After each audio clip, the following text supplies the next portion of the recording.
এই যে বেগুন গাছগুলো দেখতে পাচ্ছ, এই বেগুন গাছের মধ্যে না এক ধরনের পোকা হয়। এই যে দেখতে পাচ্ছ যে বেগুন গাছের মাথাটা, এই মাথাটা কিন্তু টলে গেছে, দেখেছো? একদম ঝিমিয়ে পড়েছে আর মনে হচ্ছে না গাছটা মরে যাবে। এটার কি সমস্যা হয় জানো তো? এইভাবে আমার অনেক কটা গাছ কিন্তু, বেগুন গাছ কিন্তু মরে গেছে। আর আমি কিছুতেই বুঝতে পারছিলাম না যে গাছগুলো মরছে কেন। আর ঠিক মাথাটা, মানে বেগুন গাছের মাথা বা একটা পাতা এরকম টলে পড়ে যায়। তো আমার এইভাবে অনেক কটা গাছই নষ্ট হয়েছে। এই দেখো, এখানে দেখো, এই যে এই গাছটা সব টনটনা আছে কিন্তু এখান থেকে পাতাটা কিন্তু মরে যাচ্ছে। এখানেও সেম, এই দেখো এই পাতাটা কিন্তু মরে যাচ্ছে। আর এই মাথাটা দেখো টলে গেছে, এটাও কিন্তু মরেই যাবে। তো এই সমস্যাটা কিন্তু খুব ভীষণভাবে আমি ফেস করছি। আমার প্রত্যেকটা যেই বীজগুলো আমি অনলাইন থেকে অর্ডার করেছিলাম সেই বীজগুলোর ক্ষেত্রেই এগুলো হচ্ছে। আর ভীষণভাবে আমি এটা মানে সমস্যার মধ্যে আছি, কি করে কি করব কিছুই বুঝতে পারছি না। এর আগে কতগুলো গাছ আমার এভাবে মারা গেল, তখন আমি ভালো করে বুঝতে পারিনি। কিন্তু এবার আমি দেখতে পাচ্ছি যে এটার কারণ কি, এর মধ্যে এমন কি হচ্ছে যে মাথাগুলো মরে যাচ্ছে, এক সাইডের পাতা মরে যাচ্ছে, কেন হচ্ছে এটা আমি এতক্ষণে বুঝতে পারলাম। চলো বন্ধুরা, তোমাদেরকে দেখিয়ে দিই এটার কি সমস্যা হয়েছে। এই দেখো এই পাতাটা, এটা কিন্তু গাছটার মধ্যেই ছিল, ঠিক আছে? এটাকে আমি ছিঁড়েছি। তো এই দেখো ডালটা, ভেতরটা তোমাদের দেখাই, দেখতে পাচ্ছ? এই যে ভেতরে কিন্তু, গাছের ভেতরে কিন্তু এই দেখো, দেখতে পাচ্ছ? ওই যে গাছের ভেতরে কিন্তু পোকা হয়ে গেছে, পোকা ধরেছে একদম গাছের কাণ্ডের ভিতরে। এই দেখো পোকাটা, দাঁড়াও, এই যে দেখো পোকাটা, দেখেছো?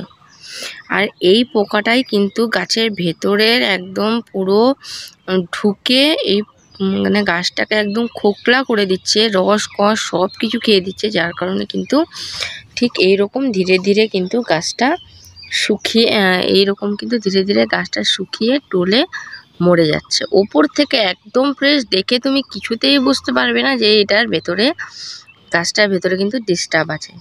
হ্যাঁ, উপর থেকে কিন্তু বোঝাই যাবে না। কিন্তু যখনই তুমি এই ডালটাকে ভাঙবে, ওই যে এই দেখো ডালটাকে ভাঙলে এই দেখো যে এটার ভেতরে কি অবস্থা।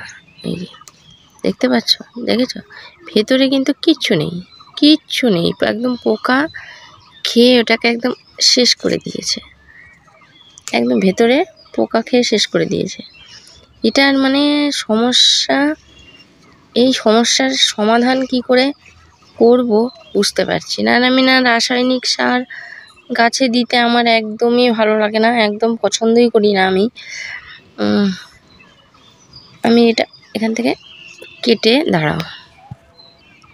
তো আমি যেহেতু কোনো রাসায়নিক সার এতে প্রয়োগ করতে চাই না, কিন্তু আমি চাই গাছটা যাতে আমার বেঁচে থাকে, তো আমি এটাকে কিন্তু প্রুনিং করে দেব।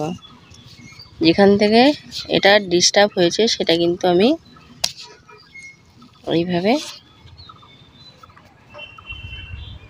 কেটে দেব।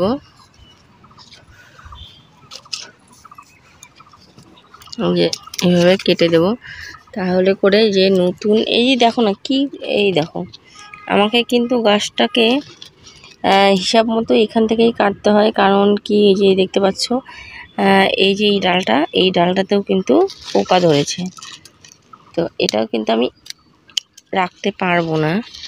এই যে কেটে দিলাম,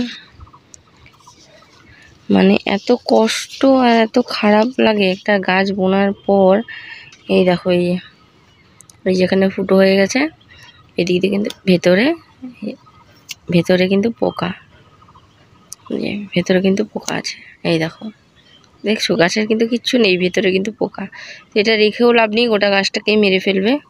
তো এভাবে যদি আমি কেটে দিয়ে গাছটাকে রাখতে পারি, আমি কয়েকটা গাছ এরকম দিয়েছি, কেটে দিয়েছি, কেটে দিয়ে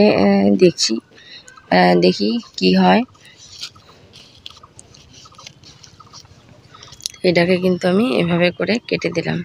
তো বন্ধুরা, বেগুন গাছে এইরকম যদি তোমরা মাথা তুলতে দেখো কোনো গাছের, তাহলে কিন্তু একটু ডালটা কেটে দেখবে ভেতরে, আর সেটা কিন্তু পোকা ধরে গেছে। আর তখন এভাবে প্রুনিং করে দেবে, তাহলে গাছটা অন্তত বাঁচবে। নতুন যে শাখা পোশাখাগুলো বেরোবে সেখান থেকে কিন্তু আমরা ফুল ফল নিতে পারবো।